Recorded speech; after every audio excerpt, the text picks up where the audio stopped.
Fa mba hisorohana indray kosa ny fahatsetsemana sy ny fiakaran'ny rano ao anatin'izao vanim-potoana ny fahavaratra izao dia efa miroso ihany koa ao anatin'ny fanadiovana an'ireo tatatra ny avy amin'ny komina Antananarivo renivohitra. Ankoatra ny fanamboarana ireo fotodrafitrasa isan-karazany eto amin'ny faritra Antananarivo dia misahana ihany koa ny fanalana ireo manentsina ny tatatra indrindra amin'izao andro fahavaratra izao ny SAMVA. Efa natomboka mialohan'ny fotoam-pahavaratra hoy ireo tompon'andraikitra ny asa rehetra mahakasika ny fanadiovana ny tatatra, saingy tsy maintsy mbola misy ihany koa ny fanadiovana mandritra ny fotoam-pahavaratra mba hialana amin'ny rano miandrona. Isan'ny nampitaraina ny mponina ary miteraka fitohanan'ny fifamoivoizana indrindra ny etsy amin'ny rond-point 17 hektara avaratra. Mahatonga an'iny misy avaloara zany eo akaiky ny rond-point ampovoan'ny arabe. Dia faharoa manarak'izay misy grille eo dia misele io zavatra io misode.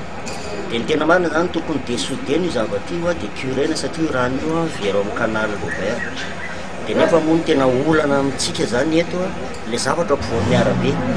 Dia mila fifandaminana zany hoe izy ahoana ny fomba anaovana circulation ahafahana maro.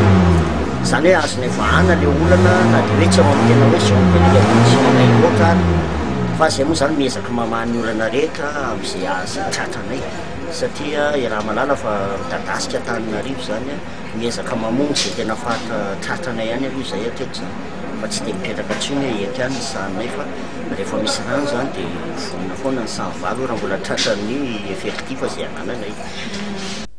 Manodidina ny zato eo ny mpiasan'ny SAMVA izay misahana ny fikarakarana ny tatatra manerana ny faritra Antananarivo renivohitra, saingy misy rafitra arahina ny fanatanterahana ny asa ka ireo izay maika indrindra no jerena mialoha.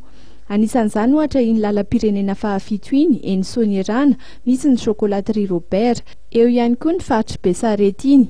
Anisan'ny olana ho ireo tompon'andraikitry ny SAMVA ny tsy fahampian'ny fanentanana ireo mponina ny amin'ny tsy tokony hanariana fako ny eny anivon'ny tatatra ary indrindra ny fanesorana ny sarina tatatra izay mahatonga loza maro isan-karazany.